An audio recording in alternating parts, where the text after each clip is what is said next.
Καλημέρα πάλι. Η διαδρομή του Σιδωτού από το χθες στο σήμερα. Κάνω μια αναδρομή έτσι στα γρήγορα και δεν είναι δυνατόν να σας πω όλα αυτά που θέλω να πω για το Σιδωτό και την ιστορία του. Είναι πάρα πολλά στοιχεία. Καλωσορίζω τους φίλους αδέλφους και εύχομαι να ανταποκριθώ πραγματικά στις καστικές απαιτήσεις. Τώρα λίγα λόγια για τον ορισμό του Σιδωτού. Σιδωτό ονομάζουμε κάθε ψηφιογραφημένη επιφάνεια με ψηφίδες φυσικές, τεχνητές, μικρές ή μεγάλες, ή ακόμα χειρότητα άρα υλικά, σταθεροποιημένα με διαφορετικά κονιάματα. Επίσης, σύγχρονο Σιδωτό ονομάζουμε τη ύπαρξη των δύο στον ίδιο πίνακα των τριών σχολών, δηλαδή της ζωγραφικής, της γλυπτικής και του Σιδωτού. Η δομή του μπορεί να είναι και σε αρχαϊκή ή βυζαντινή μορφή ή ακόμα και ζωγραφική. Πιο πέρα ακόμα μπορούμε να τις δούμε και σε αποδομμένη μορφή. Το καθοριστικό ρόλο, ωστόσο, στα προαναφερόμενα Σιδωτά, το παίζει όχι μόνο το θέμα, το σχήμα ή το χρώμα της υφίδος, αλλά κυρίως ο αρμός. Θα πρέπει να ερμηνευτεί σαν το αναντικατάστατο στοιχείο, διότι είναι αυτό που καθορίζει το τελικό αποτέλεσμα.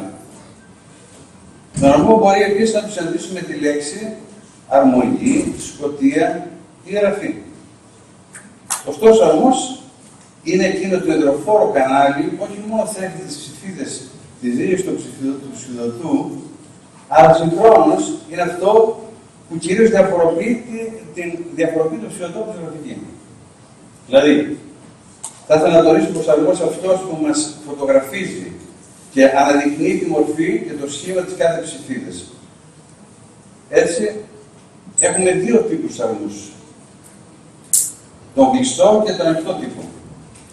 Το ανοιχτό χρησιμοποιούμε κυρίως στα Σιδωτά του εξωτερικού χώρου, δηλαδή υπαίθρια Σιδωτά ή πατώματα ή τραπέζι κτλ. Υπάρχει ένα μνημιακό τέτοιο Σιδωτό, δύο τέτοια Σιδωτά δικά μου, τα οποία θα δείτε στην εικόνα μετά. Είναι του Κυρίου και Μεθοδίου και είναι και το Σιδωτό της Χάνθη. Αυτή τη μέθοδο που χρησιμοποιούμε κυρίως προκειμένου να αποφύγουμε τις παραλλέλες διαστολής του νερού. Δηλαδή, εάν υπάρχει ο αρμός, ο ανοιχτός αρμός, όπου σημαίνει η ψηφίδα είναι ανοιχτή, επιτρέπει δηλαδή, το νερό να διαιτήσει μέσα μεταξύ των ψηφίδων, αποτελεί να εγκλωβιστεί νερό μέσα και όταν έχουμε χειμώνα με μια θερμοκρασία μείον 5%, 5 βαθμούς Κελσίου, σημαίνει αυτόματα όταν παγώσει αυτό το πράγμα το νερό θα εκτινάξει τις ψηφίδες. Λοιπόν, ενώ στα Σιδωτά εσωτερικού χώρου χρησιμοποιούμε τον ανοιχτό αρμό. Έτσι, στον πρώτο, κλείνοντας τον αρμό, αποφεύγουμε πάση θυσία την έκρηξη των ψηφίδων που ανέφερα, ενώ στο άλλο είναι σε κλειστούς χώρους, οπότε δεν τίθεται θέμα, μπορούμε να βάλουμε τον ανοιχτό αρμό. Λογικό είναι να αναρωτηθεί κάποιος πώς γυρίζει το Σιδωτό. Για να κάνει τα δάχτυλα πιο ανθεκτικά, για να υπερασπιστεί κάποιες αρχιτεκτονικές επιταγές, μήπως για να τεκμηριώσει και ερμηνεύσει κάποια ιστορικά γεγονότα ή φιλοσοφικά ρεύματα, ή έτσι απλώς για να προσφέρει ο καλλιτέχνης τη χαρά της δημιουργίας στον εαυτό του και στους ανθρώπους του μέσω μιας φαντασιακής και ουτοπικής ατέρμονης σχέσης με την ερωμένη του τέχνη. Τίποτε από τα παραπάνω δεν αντιμάχεται το ένα τ' άλλο. Όλο συνυπάρχει. Το καθένα όμως λειτουργεί σαν μια μικρή ξεχωριστή ψηφίδα. Παίρνει μια από αυτές, από το δικό της μετερίζει, να εξασφαλίσει τη δική μας αισθητική απόλαυση του προβληματισμού. Καθώς και η διαχρονικότητα του έργου στο επέγγελμα του χρόνου το απαιτείται με προϋπόθεση βέβαια ότι το Σιδωτό είναι καλοδουλεμένο. Ιστορικά στους κτήτες της τέχνης του Σιδωτού αναφέρεται την Μεσοποταμία, Ιράκ, το σημερινό. Διότι εκεί συναντάμε τα πρώτα Σιδωτά πριν παιδιά από 6.000 χρόνια από σήμερα. Για όσους δεν ξέρετε την ιστορία. Δεν έχει θέση το Σιδωτό. Έχει ακριβώς αριστερή στο εκεί, ούτε στην Ελλάδα ούτε στην Ιταλία.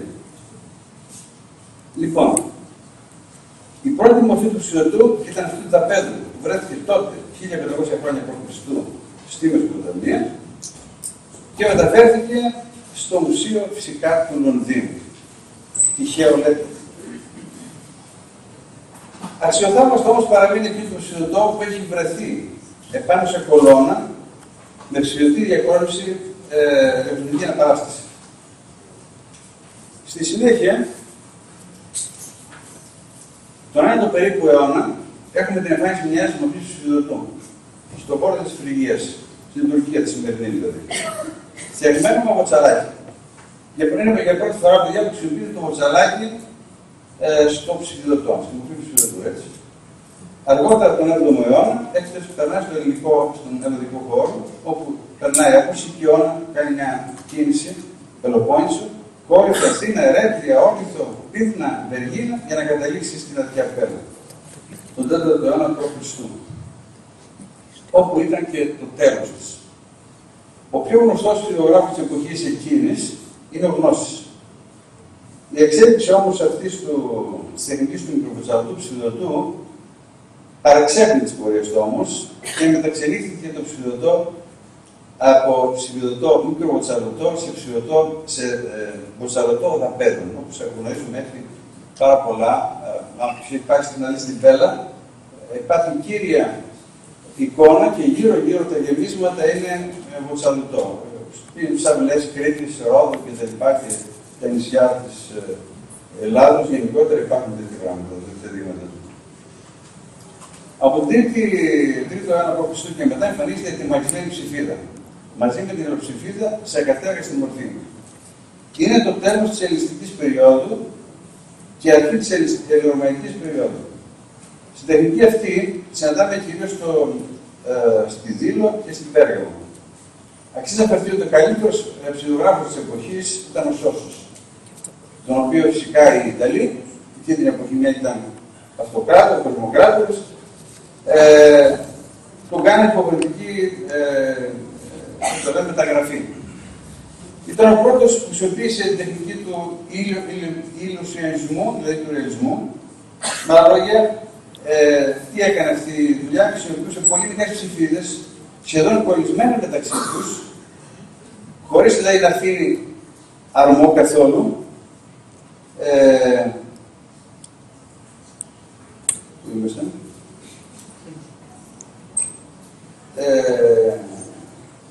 Έτσι. Παρά την αρχή της όμως ευχαρίστηση και στη συνέχεια παρουσίαζε αυτή η δουλειά, δημιουργήθηκαν διάφορα προβλήματα. Ένα από αυτά ήταν τελικά ότι μπέρδεψε τα όρια μεταξύ ζωγραφικής και του ψηφιδωτού, γίνανε πιο δυσδιάκριτα. Δηλαδή, με άλλα λόγια, αυτό το ψηφιδωτό, αν το έβλεπες από μια μεγάλη απόσταση της μικρογραφίας, δεν μπορείς να ξεχωρίσεις καλά πράγματα, δεν είναι περισσότερο μια μουζούρα.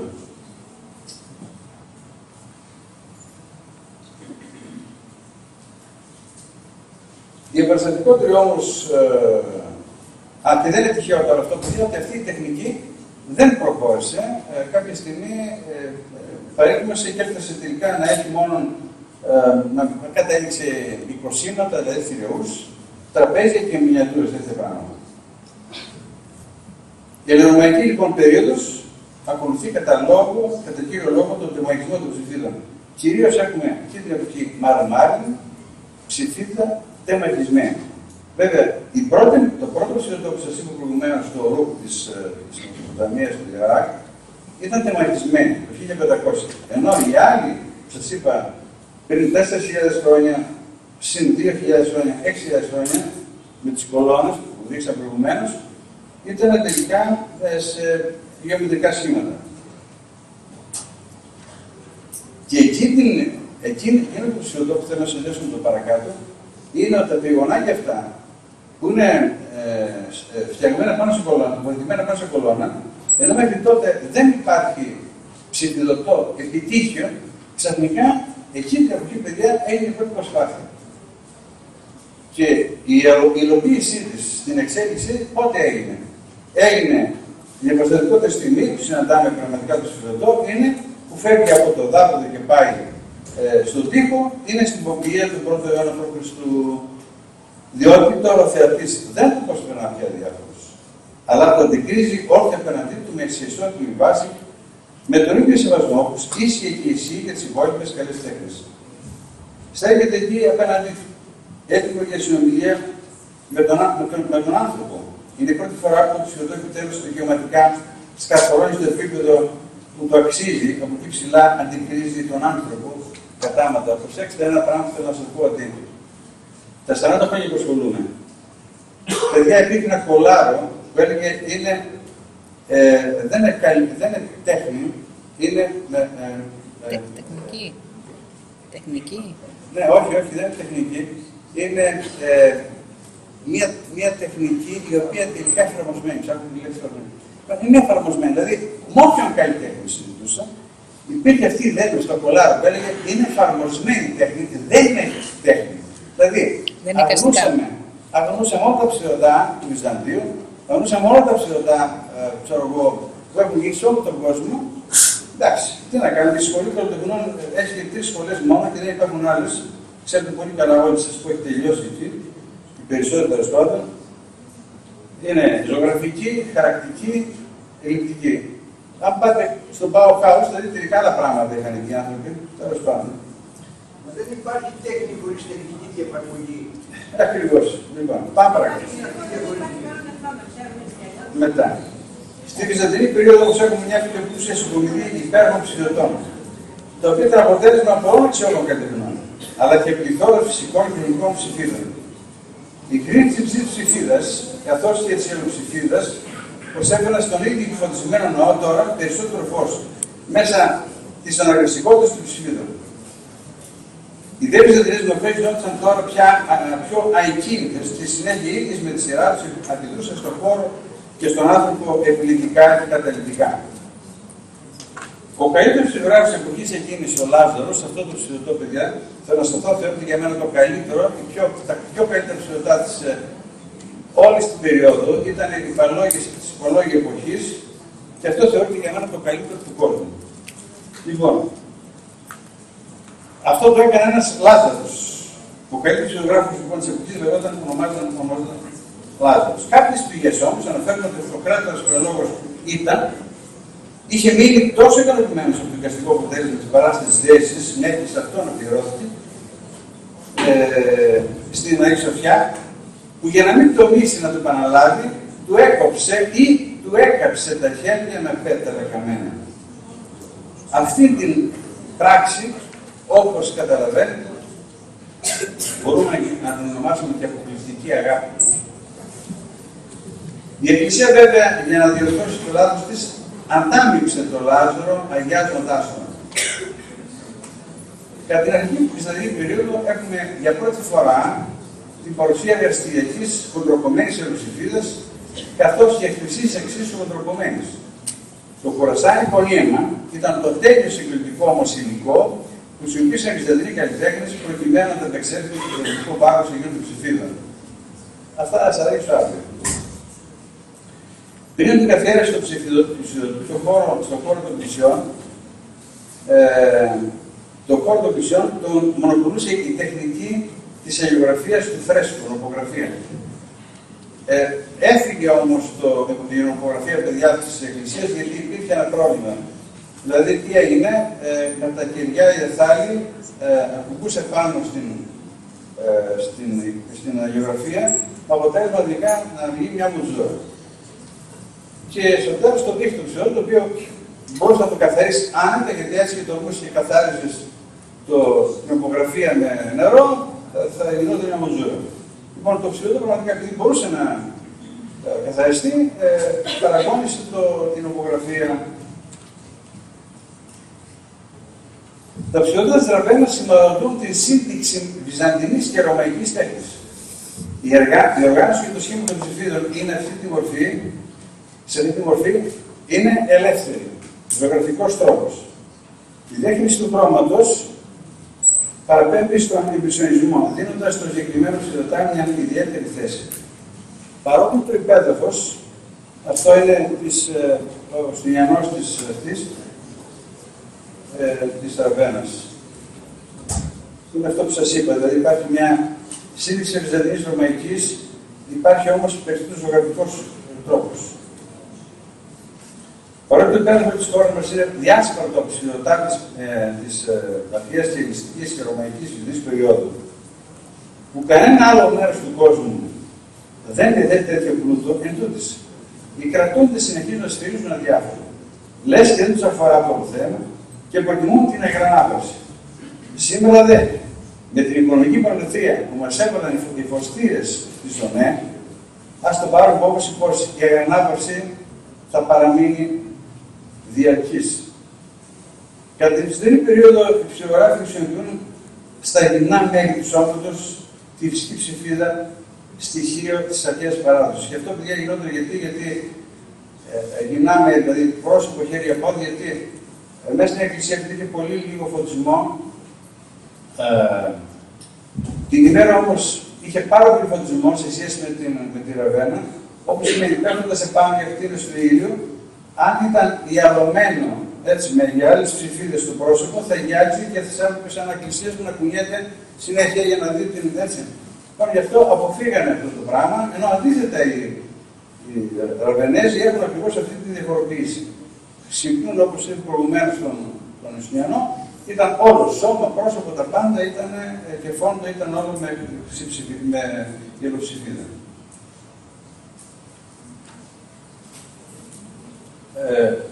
Ο λόγος τώρα γιατί οι Ραβενέζοι χρησιμοποιούσαν την ψηφία της Ιαλόμαζας πιο πολύ, είναι τελικά γιατί είναι πολύ πιο βόρεια από εμάς και κατά συνέπεια η αντανάκλαση αυτή δεν τους δημιουργεί πρόβλημα έχοντας βάλει πολλούς φωτισμούς. Τώρα ας πω μια διαφορά μεταξύ των φτωχών και των εχόντων και των μη εχόντων για τις παραγγελίες των ψηφιδωτών. Οι μεν έχοντες παραγγέλνα ψηφιδωτά με φυσική ψηφίδα, έγχρωμης ψηφίδας που ήταν ακριβότερη, οι δε φτωχοί ασκόμαυροι μόνο. Συμμετούν τις ψηφίδες, παιδιά, που δεν κυκλοφορούν στην αγορά και είναι σπασμένες και κομμένες, αλλά κόβονται μία προς μία με δική πέμψα. Έτσι θέτουμε άλλη πέμψα για τις φυσικές ψηφίδες, άλλη για την αλόμαζα και άλλη φυσικά για τη χρυσή. Αυτό θα δείτε άλλο. Επειδή είμαστε όλοι καστικοί, γι' αυτό σίγουρα γνωρίζετε τη διαφορά μεταξύ ψηφιδογράφου και πρέπει να γνωρίζετε και ψηφοθέτη. Αλλά εγώ θα ήθελα να υπογραμμίσω τη διαφορά μεταξύ ζωγράφου και ψηφιδογράφου. Άλλωστε,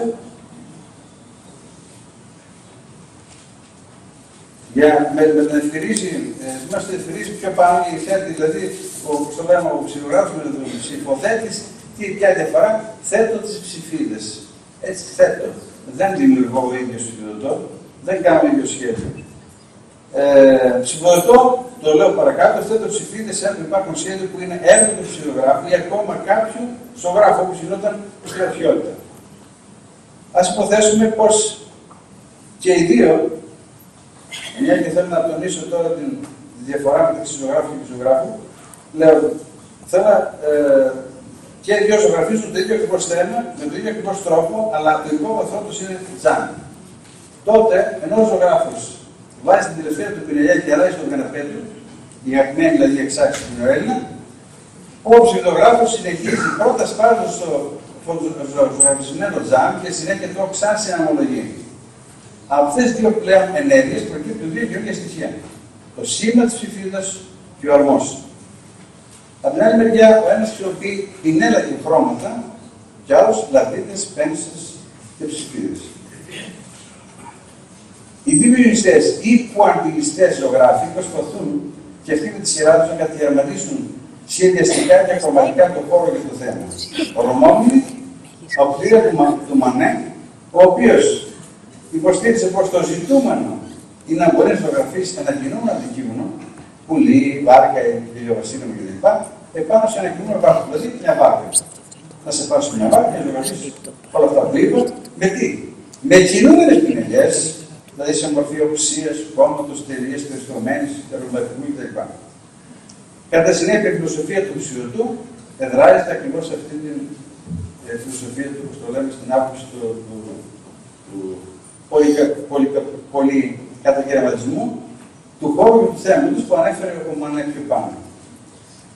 Οι υπησιαστές γέροντες από τη τελεία τους ανακάλυψαν τελείως διαφορετικούς τρόπους και χρωματικούς τόνους.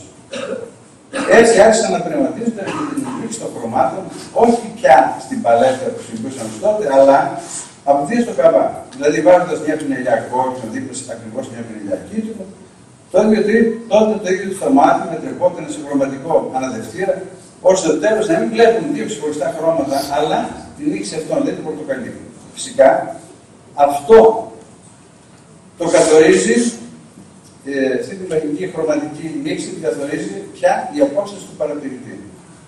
Την ίδια ακριβώς τεχνική χρησιμοποιούσαν και οι φυσιογράφοι στα επιτύχια ψηφιδωτά που κοσμούσαν και κοσμούν κατά κύριο λόγο σε εκκλησίες του Κωνσταντινούπολης της Ραβένας. Αλλά ακόμα μπορούμε να τους συναντήσουμε και σύγχρονους ψηφιδογράφους σε διάφορα έργα τους σε όλο τον κόσμο. Όσο για τις εγγύες λεπτομέρειες, παιδιά, εσάς με τα σπουδαία, ευχαριστώ πάρα πολύ για την προσοχή σας.